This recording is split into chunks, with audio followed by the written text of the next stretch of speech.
Bonjour à tous. Ok, donc on voulait vous faire un point de situation sur l'alerte antivirus pour que chacun ait les mêmes infos. Donc, on a été sollicité au niveau de l'ESR Île-de-France dimanche pour accueillir les rapatriés du bateau. Et donc, ensuite a découlé l'isolement des cas contacts du bateau, puis des cas contacts des certains vols d'avion. Et donc, on voulait refaire un petit point avec tous. On a fait une fiche Coreb qui est sur le site de la Coreb pour vous rappeler donc ce cluster de maladies à hantavirus. Donc, hantavirus, c'est un virus qui est très connu en Argentine et au Chili. Il y a déjà eu plusieurs clusters, notamment un en 2018, en décembre 2018, dans la ville d'Épuyenne. Euh, donc, c'est une maladie en Amérique qui peut donner un syndrome cardio-pulmonaire. Donc, ça va donner d'abord la fièvre, des symptômes digestifs, et puis ensuite un syndrome pseudo-grippal avec des myalgies, des céphalées. Et donc, pour reparler un peu de ce cluster, donc il y a un bateau qui est parti d'Ushuaïa le 1er avril, et il y a un monsieur qui est tombé malade et qui est décédé sur le bateau. Son cadavre a été déposé à Sainte-Hélène et sa femme est descendue avec. Elle présentait également des symptômes. Le 25 avril, elle a pris un vol Sainte-Hélène-Johannesburg, dans lequel, c'était un vol commercial, dans lequel il y avait 8 ressortissants français qui ont été isolés, contact, à Bichat et à la Ferté entre hier et aujourd'hui.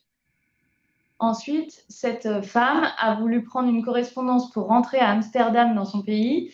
Euh, et donc là, elle est montée en dernière après, elle est montée dans un avion dans lequel elle a fait un malaise. Elle a été prise en charge dans les dernières rangées de l'avion. Et en fait, ils l'ont débarquée parce qu'elle était trop malade pour faire son vol jusqu'à Amsterdam. Donc, elle a été hospitalisée à Johannesburg. Elle est décédée. Et donc, dans ce vol, où elle n'est pas restée longtemps, mais elle a quand même repassé devant tous les passagers pour ressortir de l'avion, il y avait 14 personnes qui sont actuellement sur le territoire français. Il ne s'agit pas de 14 Français, il s'agit de 14 personnes, dont des ressortissants étrangers, mais qui sont actuellement sur le territoire français. Et donc la décision, la décision a été de les garder hospitalisés également. Et donc certains ESR ont été sollicités, je pense, pour ces contacts-là. Et donc les passagers du bateau ont continué leur voyage jusqu'au Cap-Vert, où on a appris ce cluster, et ensuite à arriver jusqu'aux Canaries, où ils ont été rapatriés. Donc ici, vous avez un peu de clinique. Donc comme je vous disais, c'est un syndrome cardio-pulmonaire. Donc qui peut donner, finalement, ça va être une fuite capillaire, un peu comme la dengue, qui va donner une hypovolémie, des œdèmes aigus pulmonaires et ensuite donc une détresse respiratoire, voire un choc cardiogénique. Et donc cette maladie, elle est avec un taux de létalité qui peut aller jusqu'à 60%. C'est vraiment différent des hantavirus qui sont en Europe et en Asie. Et il y a une autre différence, c'est que c'est le seul virus, donc le virus des Andes, qui peut se transmettre d'homme à homme. Ce virus, il a été séquencé en Suisse et c'est vraiment la souche qui était connue déjà en Argentine qui a été retrouvée. Alors, donc ça, c'est pour refaire un rappel un peu sur tout ce qu'on vient de dire. Et ça, c'est l'épidémiologie habituelle en Amérique. Voilà, donc c'est un total de 230 cas sur l'année 2025 en Argentine, Brésil, Bolivie, Chili. Donc c'est Panama, Paraguay, États-Unis, Uruguay. Donc ici, on vous a remis les définitions de cas, mais en pratique, le gouvernement fait plus trop de distinction entre les cas contacts à haut risque ou à faible risque. Maintenant, on est contact, et quand on est contact, on est isolé à l'hôpital. Et ensuite, pour être un cas suspect, il faut euh, avoir vraiment partagé un moyen de transport avec un cas confirmé d'hantavirus des Andes. Donc, c'était les passagers du bateau, les passagers des vols d'avions commerciaux notamment. Et des symptômes. Et donc, comme je vous l'ai dit, ça va être en premier lieu la fièvre et douleurs musculaires, frissons, céphalées et troubles digestifs. dans les 42 jours après la dernière exposition, parce que je ne vous ai pas dit, mais c'est une période d'incubation très longue qui peut aller, en moyenne, c'est 2-3 semaines, mais ça peut aller jusqu'à 6-8 semaines. Donc, on passe. Et donc, à Bichat, on a pris en charge 5 passagers du bateau, comme je vous ai dit, qui sont arrivés dimanche. Les 5 étaient annoncés asymptomatiques et finalement, il y a une personne qui a développé des symptômes dans l'avion, qui est arrivée sous 4 litres et qui est maintenant en réanimation à Bichat. Elle a été testée positive à son arrivée au CNR Pasteur. Les 4 autres contacts du bateau, ils sont toujours asymptomatiques aujourd'hui. Ils ont eu une sérologie IgM-IgG négative et une PCR négative à leur arrivée. Alors, on a fait, pour prendre en charge ces cas contacts, on a prévu un renfort de personnel en maladies infectieuses et en réanimation avec une supervision REB 24/24, c'est-à-dire qu'il y a un cadre superviseur ou un infirmier expert superviseur REB qui est là en permanence pour être aux côtés des personnels qui vont prendre en charge ces cas, qu'ils soient contacts ou confirmés. Surtout pour rassurer le personnel, aider à l'habillage, au déshabillage et la supervision pendant que le personnel rentre dans la chambre pour être sûr qu'il n'y ait pas de risque d'exposition. On a mis en place, dès qu'on a été informé par le ministère, une communication dans le service parce que ces pathogènes émergents, réémergents plutôt, provoque chez des personnels qui sont pas acculturés au REB, peut provoquer des réactions irrationnelles de peur ou de méfiance. Et notamment, comme on aura besoin de renfort de personnel, on a besoin de solliciter la suppléance. Et donc, il faut que chacun soit bien informé pour pouvoir venir suppléer dans le service de maladies infectieuses. Euh, les personnels en renfort, qui sont pas des personnels qui travaillent au SMIC habituellement, ils vont surtout aider à prendre en charge les patients qui sont dans les ailes de médecine conventionnelle. Donc, ils vont s'occuper des patients hospitalisés en maladies infectieuses, mais ils vont pas dans le secteur REB. Ceux qui vont au secteur REB, c'est vraiment des infirmières et des aides-soignantes qui sont formées au REB et entraînées. Donc, aujourd'hui, il y a 27 personnes qui sont suivies sur le territoire, dont un cas confirmé et 26 personnes contacts. Donc, on n'utilise pas vraiment le contact faible risque au risque. On a tous dit maintenant, c'est des contacts et donc ils sont à risque. Et donc, l'ensemble de ces personnes a été contacté par les autorités sanitaires. Donc, les ARS des régions concernées ont appelé ces personnes-là pour pouvoir les hospitaliser. Donc ça, c'est une décision gouvernementale parce qu'on est au début du cluster pour éviter que ça se transforme en épidémie, même s'il faut vraiment un contact proche et prolongé pour ce virus. Ils ont mis toutes les procédures en place pour isoler les personnes. Donc, il y a eu un arrêté préfectoral qui a été ordonné. Les personnes contacts de la croisière, donc les 5 passagers qui étaient sur le bateau, ont eu un arrêté leur signifiant une quarantaine de 42 jours avec une réévaluation régulière. Donc ceux-là, ils sont hospitalisés à Bichat.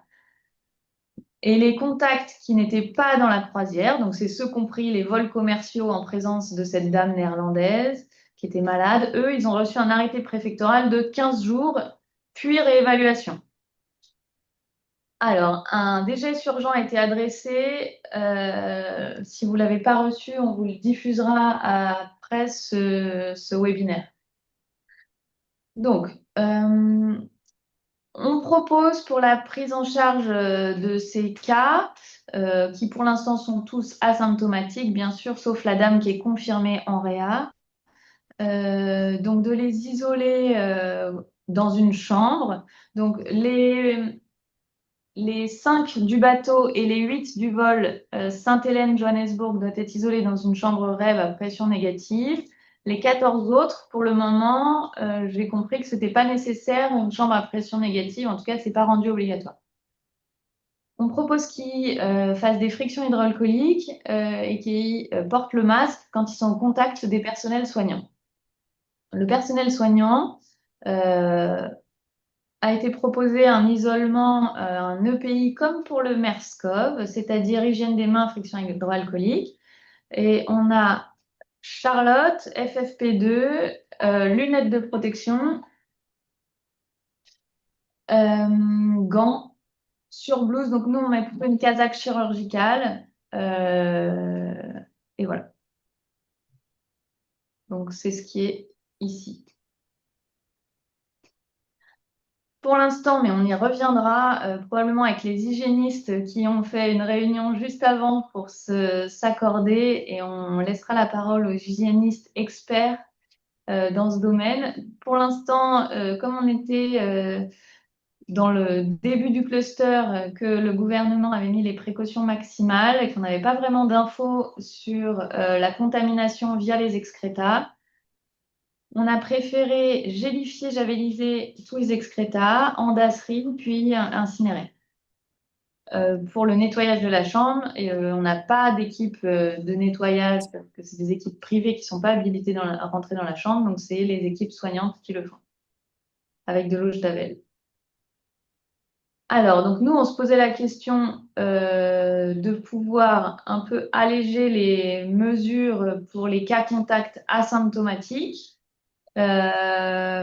Notamment la gestion des déchets, enfin, surtout des excrétas, et de pouvoir leur laisser la possibilité de prendre une douche. Ensuite se posera la question d'autoriser les visites, bien sûr accompagnées avec du personnel adapté pour ces gens qui vont rester isolés 42 jours, et aussi la gestion des corps si quelqu'un venait à décéder de cette pathologie. Pour la gestion des prélèvements,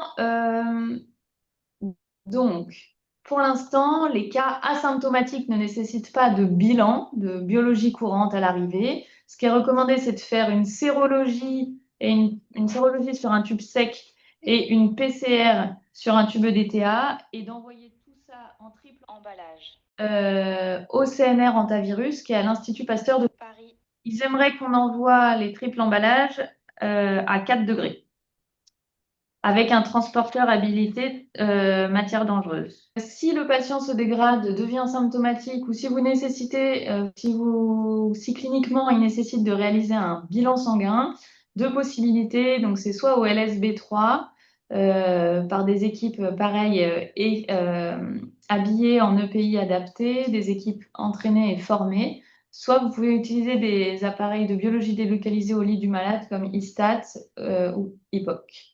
Ensuite, si votre patient devient symptomatique, si par exemple il y a des signes respiratoires, on propose de pouvoir réaliser une PCR multiplex au LSB3 pour rechercher un diagnostic différentiel ou une co-infection. On peut faire des panels hauts ou des panels bas au LSB3 des ESR.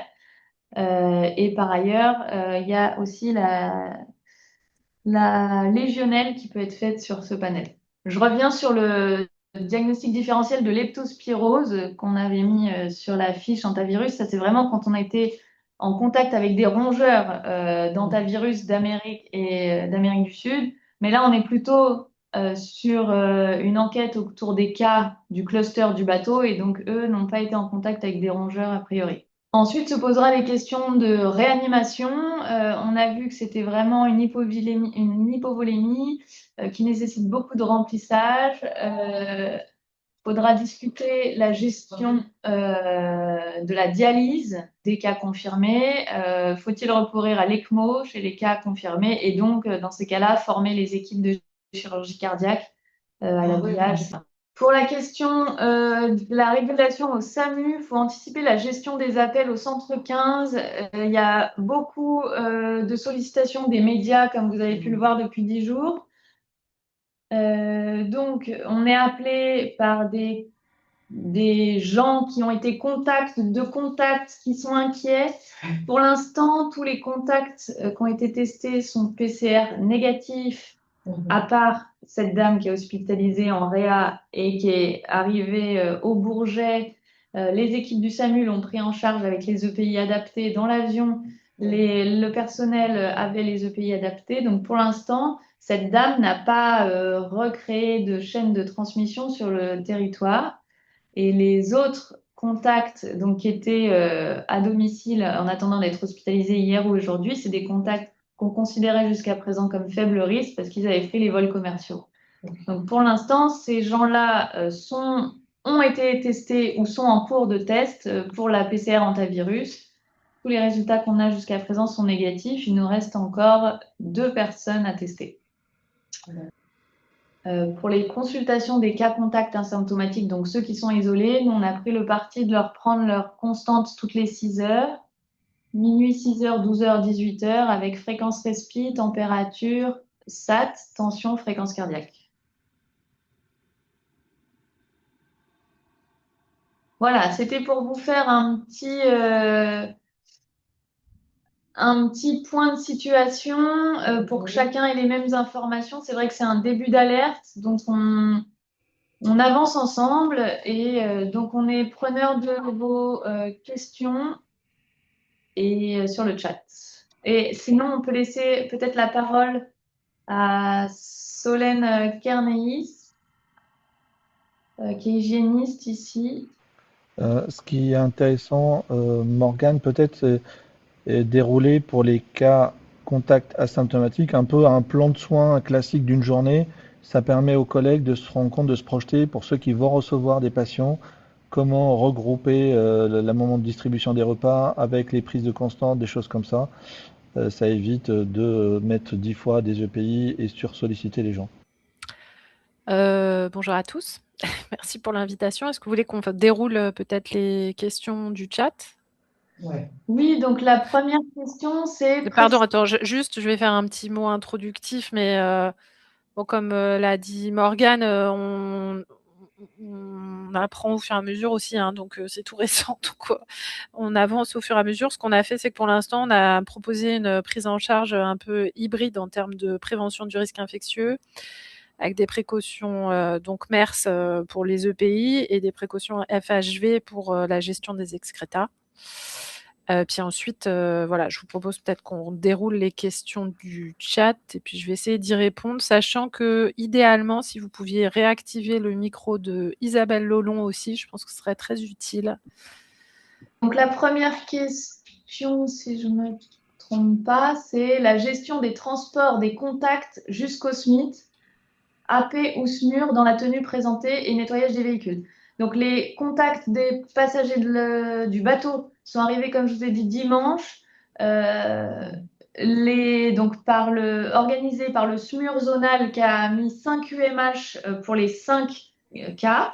La patiente qui avait des symptômes a été prise en charge par le SAMU 94 qui a l'habitude de travailler avec nous sur le REB et qui a été en réanimation. Ils avaient les EPI adaptés comme je vous ai montré, c'est-à-dire la casaque, les gants, le masque FFP2, les lunettes, la Charlotte. Et ensuite, les 4 UMH derrière pour les cas asymptomatiques, c'était pareil.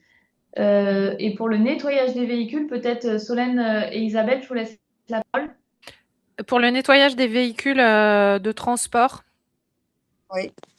Alors moi, je vous avoue que j'ai pas trop suivi parce que nous, on a été là pour prendre en charge les patients et on n'était pas là après le départ des différents véhicules. Donc il y aurait peut-être fallu inviter quelqu'un du SAMU 93 ou 95 à La Réunion.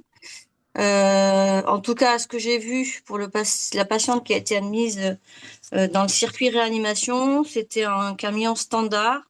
Il n'y avait pas de bâchage du véhicule. Et après, par contre, ils sont repartis avec le brancard de transfert de la patiente. Et je pense qu'après, ils ont fait la procédure de désinfection une fois rentrés sur leur zone de départ. Donc ça, j'ai pas plus d'informations. Merci Isabelle. En effet, on n'a pas recommandé de bâcher les ambulances. Et après, il y a une question sur la double décontamination avec Javel des vecteurs terrestres. Donc les ambulances, quoi, les vecteurs terrestres, c'est les UMH. Donc nous, c'est ce qu'on a préconisé. C'était la Javel, sachant que c'est un virus qui est quand même très sensible aux détergents habituels. Mais encore une fois, précaution maximale, on a préféré utiliser la Javel qui est connue de tous. Je ne sais pas si Solène, tu veux rajouter quelque chose à ce sujet.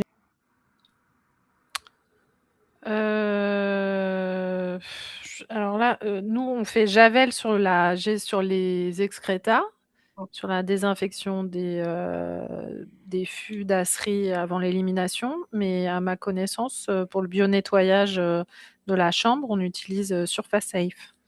Oui, en fait, on est resté, je complète, hein, on est resté sur le Surface Safe dans la mesure où les infos qu'on a à notre disposition, c'est que le virus, il est extrêmement sensible et que le Surface Safe il répond à la norme 14476.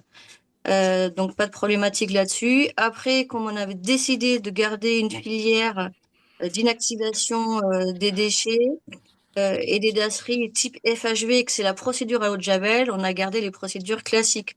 L'idée, c'était pas non plus de multiplier les procédures par rapport à ce qu'on avait mis en place dans nos unités dans le cadre du dispositif REP, quoi. Ok, merci beaucoup. La question suivante, c'est si le patient présente des symptômes hémorragiques ou vomissements et diarrhée associés à un syndrome respiratoire, la tenue REB renforcée est-elle suffisante? Donc, où est-ce qu'il faut passer à la procédure Ebola? Donc, comme je vous ai expliqué, c'est pas un syndrome. Cet hantavirus-là, donc c'est l'hantavirus qui est connu aux Amériques. Il est différent de celui qui est connu en Europe et en Asie. Celui des Amériques, qui va donner plutôt des syndromes cardio-pulmonaires sans syndrome hémorragique, à la différence de celui d'Europe et d'Asie qui peut donner un syndrome hémorragique. Mais par contre, les patients, au début, ils peuvent avoir des troubles digestifs et notamment des diarrhées et des vomissements. Donc, en effet, dans ces cas-là, porter un tablier étanche par-dessus s'il risque de projection ou de soins mouillants, souillants.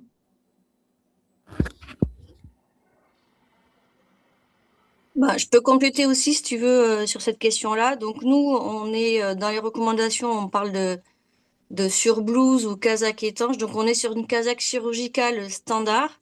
Et comme tu le dis, effectivement, si on a une patiente qui présente des signes diarrhéiques ou qui a tendance à avoir pas mal de vomissements, on peut rajouter un tablier CF précaution standard, quoi, pour protéger un peu plus la tenue. Mais on est sur une casaque standardisée, quoi. Chirurgicale, par contre. On n'est pas sur la surblouse toute simple.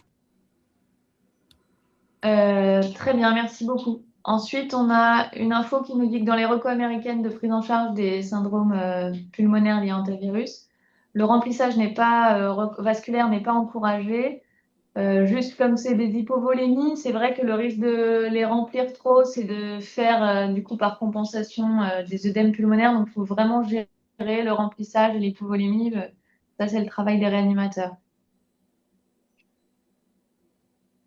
Après, en pratique, vous confirmez que tous les contacts doivent être admis en ESR. Ça, c'est pas moi qui donne ces directives-là. Je pense que les infectiologues des régions concernées ont été contactés, et donc je pense que ça sera en ESR, mais j'ai pas l'information. Je sais pas si Samy a l'information. Pour l'instant, c'est que le réseau des ESR qui sont concernés euh, pour tous les cas listés dans le diaporama.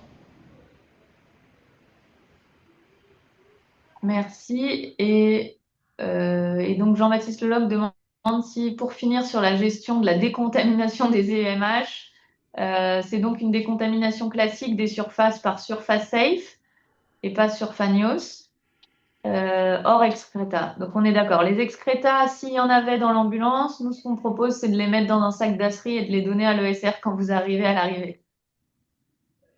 Ensuite, y a-t-il une règle pour le partage des chambres, exemple couple-famille? Donc, très bonne question, Sonia. En effet, on a été aussi confronté à cette question à Paris. À l'arrivée, on a sur le bateau un couple et 3 passagers, donc 5 personnes, et le couple voulait absolument être dans la même chambre. Donc, on a rediscuté de ça. Je pense que c'est une discussion qui doit être éthique. Donc, n'hésitez pas à vous faire aider par quelqu'un dont c'est la spécialité. Je pense qu'il faut absolument prendre en compte la décision des gens qui vivent cette situation d'isolement, qui prennent en compte la possibilité, le risque d'être contaminé, la possibilité qu'il y en ait un qui a attrapé le virus et qu'il le transmette à l'autre, porter la charge de la responsabilité. Peut-être qu'il y en a un des deux qui est plus malade et donc qui est plus à risque de développer une forme grave en fonction de ses antécédents. Donc tout ça, ça doit être pris en compte et je pourrais pas répondre à cette question ici. Je pense que c'est vraiment des... Ouais, c'est Solène. On n'a pas de position dogmatique là-dessus, comme vient de le dire Morgane. En tout cas, localement, voilà. Je pense que c'est important, effectivement, d'intégrer la réflexion sur le niveau d'exposition de chacune des deux personnes et le niveau d'évolution vers une forme sévère de chacune des deux personnes. Et bien sûr, comme l'a dit Morgane, d'intégrer le patient, enfin les patients dans ses choix, quoi. Ensuite, la question de l'hospitalisation des sujets contacts, la durée, bah, comme je vous ai dit, pour l'instant, il y a un arrêté ministériel pour les passagers du bateau de les hospitaliser 42 jours. Et pour les passagers des vols, moi en tout cas, ceux que j'ai vus, c'est les vols Sainte-Hélène-Johannesburg. Il y a marqué 14 jours sur l'arrêté. J'ai pas regardé les autres qui ont pris le vol Johannesburg-Amsterdam. Mais 14 jours à réévaluer, il y a bien précisé. Je sais pas si vous avez d'autres infos.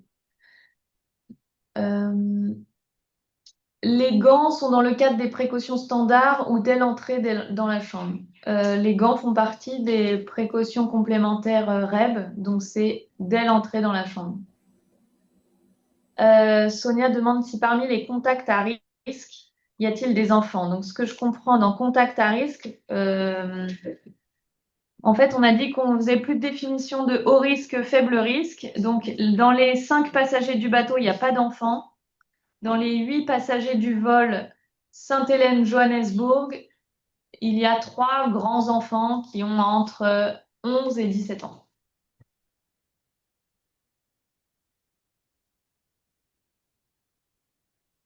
Pour les agents en SMUR, si nécessité d'aller sur un patient en préhospitalier tenu hors particulière. Donc là, encore une fois, je ne pense pas que le SMUR va être sollicité pour des cas dont le ministère n'est pas informé. Actuellement, il s'agit vraiment de l'étude d'un cluster autour de cas qui étaient sur le bateau. Et donc, on ne parle pas de l'antavirus et donc on ne parle pas de fièvre au retour d'Argentine ou de tout au retour du Chili. On est vraiment sur l'enquête autour de ces passagers de bateau. Et donc, en pratique, généralement, c'est votre ARS qui contacte l'infectiologue REB des ESR et le SAMU des ESR pour solliciter une UMH pour aller chercher un cas contact et l'emmener pour sa quarantaine à l'hôpital. Et pour ça, on a recommandé les EPI, comme on vous a dit, la Kazakh, le FFP2, les lunettes, les gants, la Charlotte. Alors, on a une question de Montpellier qui a été informé d'un patient qui aurait été contacté par une compagnie aérienne sur un vol New York-Paris.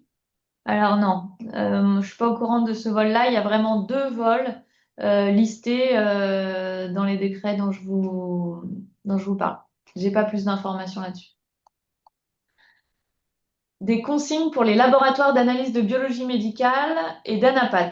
Alors, comme je vous ai dit, pour le moment, on a un cas confirmé qui a des symptômes et qui nécessite une biologie. Donc, nous, on fait en LSB3 ou alors en biodélocalisé au lit du malade. Les autres cas sont asymptomatiques et pour l'instant testés négatifs, mais s'ils devenaient à développer des symptômes, on appliquerait les mêmes consignes en LSB3 ou en biologie délocalisée. Il n'est pas prévu de faire d'anapat pour le moment. Je ne sais pas si Solène ou Isabelle voulaient expliquer les précautions pour anapat ou si ça dépasse un peu l'ordre du jour. Bon, pour l'instant, c'est pas trop posé cette question. Je pense que pour l'instant, on technique tout ce qu'on peut en L3 avec on fournit tout ce qui est possible de fournir en biologie dans les limites de ce qu'on peut faire en L3. Ok, merci. Et ensuite, Sonia de Bordeaux, le professeur Burel, a une question sur la gestion des déchets en LSB3. Est-ce que c'est des règles différentes des règles classiques? Non, non, enfin, je parle pour Bichat, hein, c'est les règles classiques. En tout cas, nous, on a un autoclave en sortie du LSB3, donc on n'a pas changé nos pratiques là-dessus. Ça change rien. C'est les procédures habituelles du travail en LSB3. Ok, merci beaucoup. Et ensuite, Émeric Sèvres demande Les personnes présentes dans l'avion répondent aux critères du cas contact. J'ai compris qu'il fallait 15 minutes de contact à moins de 2 mètres. En effet, ça, c'est les critères OMS. Et en fait, l'OMS a donné des directives, mais c'est vrai qu'il y a plus de 23 nationalités qui rentrent dans cette alerte. Et après, chaque gouvernement a appliqué des recommandations en fonction des directives OMS. Mais par exemple, nous, au sein de l'Europe et de l'Union européenne, euh, on a tous des protocoles un peu différents, ce qui rend les choses un peu compliquées. Et donc, maintenant, tous ceux qui ont pris, toutes les personnes qui sont rentrées dans un vecteur aussi bien aérien que maritime, avec un cas confirmé, sont considérés comme contacts et la décision a été prise de les isoler. L'intérêt de faire des PCR par semaine chez les cas contacts asymptomatiques, étant donné que la contagiosité est probablement majeure avant le début des symptômes, connaissez-vous le taux d'infection asymptomatique? Alors, je vais répondre à la première question. Il y a un protocole de recherche qui est en train d'être mis en place au niveau européen, mais peut-être Solène, tu as plus d'infos que moi là-dessus. Oui, c'est l'OMS est en train d'élaborer un protocole de suivi des contacts qui permettra d'avoir des recherches de virus à la fois dans différentes matrices et pas seulement dans le sang, et également de capturer de la cinétique virale avant le début des symptômes, si symptômes se présentent chez des cas asymptomatiques. Donc pour l'instant, honnêtement, on a quelques données dans la littérature, mais on a assez peu de données disponibles. Et entre guillemets, bon, c'est un peu, c'est une malchance pour les patients, mais enfin pour les contacts, mais c'est vrai qu'entre guillemets, on a une chance, c'est qu'on a les contacts avant qui développent des symptômes, en espérant qu'ils n'en développent pas, bien sûr. Mais donc, il y a un monitoring qui est prévu selon un protocole OMS qui est en cours d'élaboration, enfin de finalisation. Voilà, donc en effet, l'idée, ça serait d'avoir des PCR sur le sang, parce qu'a priori, c'est la meilleure matrice, et de le Et faire puis, plusieurs et fois. puis ouais, et puis sur d'autres matrices qui seront explorées, qui sont en cours de consolidation dans le cadre du protocole. Alors, actuellement, le diagnostic se fait à l'Institut Pasteur de Paris parce que c'est le CNR antivirus. Et les laboratoires de SR, chacun ont commandé, certains ont commandé un kit Altona, mais je crois que le CNR a pris les derniers kits. Donc, les prochains kits Altona disponibles, ce sera la semaine prochaine. Et il y a d'autres alternatives de PCR que vous pouvez commander auprès de, je crois qu'il y a Team Biomol, enfin, là, c'est plus ma spécialité, mais en tout cas, il y a certains ESR qui sont en cours de commande. Alors, quelles régions et quelles ARS sont concernées par les contacts identifiés? Moi, je n'ai pas forcément toutes ces informations. Si vous n'avez pas été contacté, c'est que vous ne faites pas partie de ces régions-là. Et ceux qui ont été contactés, si vous avez des questions, n'hésitez pas à contacter la Coreb. Comment verraient les analyses pour le diagnostic différentiel? Leptospirose, palu. Devons-nous attendre le résultat de PCR séro du CNR avant de pouvoir faire ces analyses en dehors du P3? Actuellement, tous les prélèvements de ces cas contacts asymptomatiques sont faits en attendant de la levée de doute en LSB3. Voilà. Les cas contacts du vol, ils sont hospitalisés, comme je vous le disais, Sainte-Hélène, Johannesburg, ils sont hospitalisés en Île-de-France. Et Johannesburg, Amsterdam, je pense qu'ils sont hospitalisés en fonction de leur lieu de résidence actuellement. Et les premiers du vol Sainte-Hélène-Johannesburg sont hospitalisés en Île-de-France parce qu'ils résident tous les 8 en Île-de-France, en fait. C'est pour ça. Y a-t-il eu déjà des cas pédiatriques même mortalité? J'avoue que je n'ai pas fait du tout la biblio pour les enfants. Donc, s'il y a un pédiatre qui a cette info, je ne sais pas si Solène, toi, tu l'as, mais n'hésitez pas à mettre, Non, j'ai pas d'infos là-dessus. la réponse sur le chat. Et par ailleurs, on a noté toutes les questions, hein, mais on essaiera de faire des réponses si on n'a pas le temps de finir avant 17 h. Alors, la question d'Olivier Maître, c'est les ESR des régions concernées par les cas contacts auront-ils des listes de patients concernés sur leur territoire? Bien sûr, normalement, les ESR concernés ont été appelés par les ARS concernés, donc avec la liste nominative des patients. Thomas Perpoint, l'arrêté pour le cas asymptomatique dit 15 jours d'isolement, ce qu'ils ont déjà fait avant l'hospitalisation. Alors en fait, ces 15 jours, j'ai l'impression à partir de la date de l'arrêté qui a été donné aujourd'hui. Donc je pense qu'on repart à partir de 15 jours à partir d'aujourd'hui. Que c'est donc du niveau de risque de transmission respiratoire interhumaine?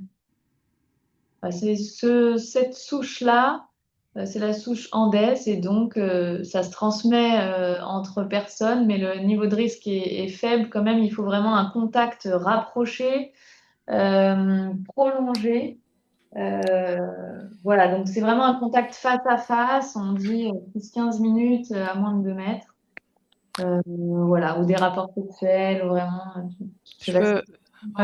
Tu veux que je complète peut-être. Je vous invite, pour ceux qui le souhaitent, à regarder le papier du New England de 2020 et notamment le supplementary matériel pour ceux que ça intéresse, puisque c'est en fait une investigation d'épidémie très bien documentée avec du séquençage génomique en Argentine sur la même souche de virus avec une exploration épidémiologique très précise des contacts qui ont pu s'opérer entre les cas index et les cas secondaires. Et ça ressemble vraiment à une transmission par voie respiratoire. Les cas qui ont été observés confirment que c'est probablement une transmission par gouttelette, avec quelques situations où il y a eu des transmissions par aérosol. Ça ressemble à la transmission des agents respiratoires, hein. Avec évidemment 2 limites. La première, c'est que les données dont on dispose sont assez pauvres pour l'instant, puisque on a peu de papiers dans la littérature qui détaillent bien ça. Et la deuxième, c'est que on attend de voir comment va se comporter ce virus-là, puisque celui pour lequel on a une description, à ma connaissance, la plus récente, mais peut-être que j'ai raté des trucs, ça date déjà de 6 ans, là, hein, donc voilà. Mais bon, ça ressemble à des transmissions, de ce qu'on a pu voir, de transmission respiratoire, type virus respiratoire. Merci beaucoup, Solène. Et juste que je complète pour la transmission, puisqu'il y a des questions sur les excrétas, là, j'en ai vu passer. Pour l'instant, c'est vraiment très, très mal documenté. On ne sait pas très bien, hein. Donc, voilà, on ne sait pas très bien quelle est la part d'excrétion virale dans les selles, dans les urines. Je crois qu'on n'a pas trop de données non plus. Voilà, donc on a un certain nombre d'incertitudes à ce stade. Ok, merci. Alors, est-ce qu'il y a des cas contacts issus des 2 vols actuellement symptomatiques? Non, comme je vous ai dit, tous les passagers des 2 vols sont asymptomatiques et les vols ont eu lieu le 25 avril. Voilà. Et donc, pendant ce délai, il n'y a pas eu de risque de transmission parce qu'après, tous ceux qui ont été prélevés jusqu'à là sont négatifs. Il en reste 2 à prélever. Place du FFP3 positionné par l'ECDC, demande Thomas Perpoint. C'est vrai que le FFP3, on ne l'utilise pas. Solène et Isabelle, je ne sais pas si vous avez votre avis. Moi, j'ai un avis, je vois pas l'intérêt, c'est Isabelle, elle a pareil, je vois pas l'intérêt d'un FFP3 par rapport au FFP2, par rapport aux infos qu'on a sur les modalités de transmission actuelles. Après, j'imagine que c'est peut-être une histoire de confort si on doit porter un FFP2 de manière prolongée. En tout cas, nous, on est sur du FFP2 classique. Et pardon, j'ai pas compris. En fait, la question, c'était par rapport à ce que dit le CDC? Ouais. Je pense que la question, c'est surtout s'il ne faut pas mettre un FFP3, surtout sur des soins plus risqués, genre intubation, pour quelqu'un qui est symptomatique. Moi, je suis en ligne avec ce que vient de répondre Isabelle. Surtout à la lumière des quelques données épidémiologiques qu'on a. Enfin, je veux dire, pour l'instant, on n'a pas du tout d'épisode de super spreading events. Je pense qu'un FFP2 bien porté, ça suffit. Maintenant, moi, ce que j'ai lu dans le CDC, c'est qu'ils étaient plutôt sur des protections gouttelettes même, mais peut-être que ça a évolué. Mais Moi, j'ai vu même que c'était plutôt gouttelette avec FFP2 uniquement sur les situations à risque d'aérosolisation. Mais nous, on n'a pas fait ce choix. On est resté sur du FFP2 en toutes circonstances, quel que soit le type de soin. Merci beaucoup. Et donc là, on a une question de Hervé Blanchard du CEPIAS qui nous demande de préciser les EPI utilisés pour la prise en charge du cas confirmé et des sujets contacts asymptomatiques avec test négatif. Est-ce qu'on a fait une différence? Bah non, on n'a pas fait de différence. C'est les mêmes tenues pour les deux secteurs. On est sur une casaque standard chirurgicale, une paire de gants, un masque FFP2, une protection oculaire et une charlotte. Voilà, c'est tout. Pas de différence. Merci Isabelle. Ensuite, on a une question de Vincent Thibault, qui est virologue à Rennes. Quel circuit pour le diagnostic envoyé au CNR en particulier durant cette fin de semaine? Contact aujourd'hui, comment faire le diagnostic? Vous faites un tube sec pour la séro, un tube DTA pour la PCR et vous envoyez tout à 4 degrés au CNR. Bien sûr, il faut prévenir le CNR, donc il y a leur numéro sur leur site internet. Il faut donc une fois que vous avez prélevé les tubes, nous on les met dans un plateau, on les désinfecte à l'eau de javel, on laisse le temps de séchage 15 minutes et après on les récupère de l'autre côté du passe-plat. On les met en triple emballage et il faut bien mettre donc à 4 degrés pour le transporteur et bien mettre la fiche de renseignement du CNR à l'extérieur de la boîte. Cette fiche de renseignement, elle est disponible aussi sur le site du CNR Antivirus. Et donc, ce que je vous ai pas dit, c'est que la CIBU est en astreinte H24 pour suppléer le CNR en dehors des heures habituelles d'ouverture. Donc, vous pouvez envoyer des prélèvements 24 heures sur 24 et même pendant les jours fériés qui arrivent au mois de mai. Alors, il y a une question de Pedro de La Réunion qui nous demande si ça devait gagner un territoire ultramarin, la prise en charge serait assurée par le SCR ou serions-nous sur une prise en charge hybride avec ENREB? Non, non, non, pour l'instant, c'est vraiment des cas contacts qui ont été identifiés. Donc actuellement, a priori, les autorités ont retrouvé toutes les personnes qui ont partagé des vecteurs avec des cas confirmés. Pour l'instant, l'outre-mer n'est pas impliqué à ma connaissance, mais en tout cas, c'est un pathogène de groupe 3. Donc le SR-REP de la Réunion est tout à fait apte à prendre en charge également ces patients. Pas de NREB dans ce cas-là. Alexandre Blettreux qui demande la doctrine si des cas contacts devenaient positifs. Si des cas contacts devenaient positifs actuellement, comme ils sont hospitalisés, il ne devrait plus y avoir de contact tracing puisqu'on est tous, quand on va les voir en EPI, sauf si ceux qui restent à tester devenaient positifs. Et là, c'est l'ARS et SPF qui font le contact tracing autour de ces cas. Recoquelin, EC, ESR, NAPHM pour désinfecter les UMH. Bon, ils font Oxivir ou Javel. Ça, vous aurez les réponses aussi. Donc, on nous redemande la question, est-ce qu'on peut être contagieux avant l'apparition des signes, pendant l'incubation, et si oui, dans quel délai?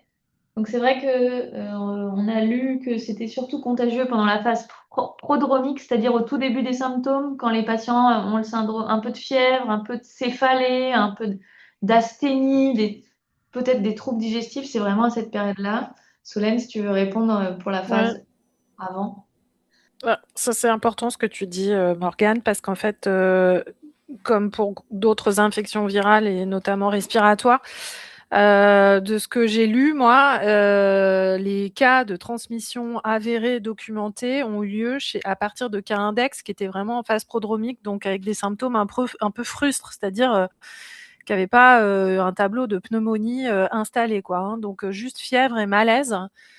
C'est bien là qu'il faut compter le début des symptômes. Donc, et les transmissions qui ont été décrites dans la littérature, à ma connaissance, avec les limites, ont été décrites à partir de cas index qui étaient dans cette phase. Maintenant, le début de la contagiosité réelle, à ma connaissance, on ne le sait pas de façon formelle, et ça fait partie des choses, parce que c'est très compliqué en fait de capturer des gens avant qu'ils aient le moindre symptôme dans les études. Donc souvent, on récupère des patients qui ont déjà des symptômes. Donc ça fait partie des questions qui seront explorées par la cohorte de l'OMS, quoi. Est-ce qu'il y a une contagiosité avant le début des symptômes? Ça, moi, je ne sais pas répondre. Alors, Laurent Gabili de Lyon demande pour la SFMU souhaite ne pas faire d'UMH médicalisé pour tous, enfin les cas asymptomatiques. Et en fait, en fait, tout ça n'est pas c'est pas nous qui décidons. En fait, pour l'instant, c'est vraiment une décision gouvernementale et après qui passe par les ARS. Et donc nous, c'est les ARS qui contactent le SAMU zonal qui déclenche les UMH. Voilà, même si ces gens n'ont pas de symptômes et sont pas malades. Peut-être juste insister sur le message, c'est que s'ils sont asymptomatiques et qu'il n'y a pas besoin de soins spécifiques, une ambulance simple suffit avec les précautions qu'on a énumérées depuis le début. En pratique, c'est pas nous qui choisissons le vecteur, c'est l'ARS qui demande des UMH sur décision gouvernementale. En fait, là, les derniers que j'ai été contacté par Strasbourg et par Rouen, en fait, le régulateur a le choix. Donc, si vous avez le choix, faites au plus simple. Mais si la décision est imposée, bah, on fait avec. Alors, Maud Bouscambert, qui est virologue à Lyon, demande les consignes données au laboratoire de ville qui pourraient être sollicitées pour des patients de retour d'Amérique du Sud. Donc là, comme je vous disais, là, on parle vraiment d'une alerte antivirus en lien avec le bateau. Et donc, on ne parle pas des gens qui reviennent d'Amérique du Sud, de Chili, d'Argentine avec de la fièvre ou quoi. Donc, en pratique, pas besoin d'appeler l'infectiologue REB. Enfin, vous utilisez le circuit habituel, quoi. Si vous pensez qu'il y a besoin d'un avis REB, pas de souci. Mais en tout cas, là, c'est vraiment l'alerte est en lien avec les contacts du bateau, parce que comme vous le savez, sur un bateau, on est quand même beaucoup plus confiné, surtout que là, c'était une croisière à Ushuaia, donc il faisait très froid, personne n'allait sur le pont, ils étaient tous dans les restaurants, dans les cabines entre eux. Donc c'est sûr que c'est des contacts qui sont très rapprochés et donc qui sont potentiellement, qui favorisent les clusters de transmission.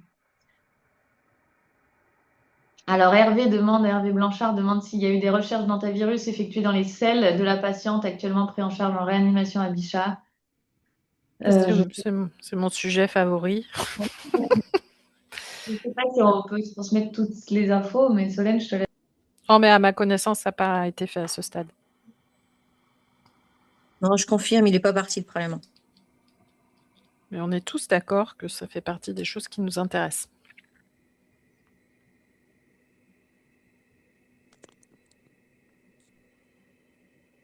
Alors, il y a plein de questions qui ont été posées entre-temps. On a déjà répondu, donc j'avance un peu. Le type de gants à usage unique, nitrile à manchette, Isabelle? Nitril. Nitril, tout, gants à manchette courte, nitril. Après, s'il y a des situations où on pense qu'il peut y avoir une exposition un peu plus importante, éventuellement, on peut me prendre des gants à manchette longue en nitril, mais voilà. On est sur des gants à manches courtes, nitril. Et stérile, s'il y a besoin de faire un geste stérile, bien sûr. Là, j'ai une question pour les procédures pour transfert au scanner, au bloc. En fait, ça, c'est vraiment en fonction des habitudes de votre hôpital. C'est sûr que les patients REB, généralement, on les transporte le moins possible en dehors des chambres. Donc, nous, pour la patiente de réanimation, on a privilégié l'échographie cardiaque, l'échographie pulmonaire, pardon.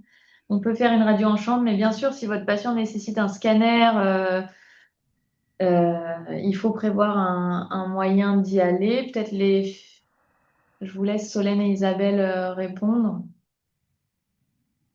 En fait, on avait déjà envisagé ce type de situation et on l'a fait pour le Covid à l'époque au tout début. Donc, il y aura des circuits dédiés pour le transfert entre la réanimation et la radiologie. On le fera plutôt en fin de journée dans une zone un peu à l'écart des autres zones du scanner et on fera habiller les gens avec la tenue dont on a déjà parlé tout à l'heure, quoi. Merci. Et pareil pour le bloc, parce qu'en effet, certaines études montrent la nécessité d'ECMO pour certains patients en réanimation. Et donc, prévenir les équipes du bloc qui ne sont pas habilitées au REB. Ben, Ça aussi, c'est une question qui est en cours de discussion chez nous. Pour l'instant, ce qui est prévu, c'est plutôt éventuellement une pause d'ECMO en réanimation. Et donc, c'est un peu la même chose. On sera là pour accompagner les équipes, habillage, déshabillage, avec le même type de tenue, peut-être en prenant un peu plus de protection parce que il y aura peut-être plus de projection de liquide biologique. Donc, on sera sur une casaque standard renforcée. Mais sinon, ce sera le même type de mesure. Ok, bah merci beaucoup pour ces réponses. On va devoir clôturer. Donc, on a noté toutes les questions proposées. On vous proposera d'y répondre dans une FAQ. Merci pour tous ceux qui se sont connectés et n'hésitez pas à contacter la Coreb si vous avez des questions. Samy, je te laisse la parole. Merci beaucoup. Je sais que l'évolution est très fluctuante et ça évolue d'heure en heure avec ces cas contacts qu'on dispatche sur les ESR. N'hésitez pas à nous renvoyer si la procédure de la Coreb est pas claire sur certains sujets, notamment le transport. On va essayer de la compléter avec la task force qu'on a constituée. La majorité, ils sont déjà connectés là et je les remercie beaucoup. Donc n'hésitez pas si vous avez des questions pratico-pratiques de prise en charge des patients cas contact qui arrivent chez vous à nous les faire remonter. Normalement, ce webinaire est enregistré. On va essayer de le mettre à disposition rapidement sur le site de la Coreb. Merci et bonne fin de journée à tous. Merci beaucoup Solène et Isabelle pour votre participation à la dernière minute. Merci. Merci. Au revoir. Au revoir. Au revoir. Et bien sûr, le diaporama en diffusion.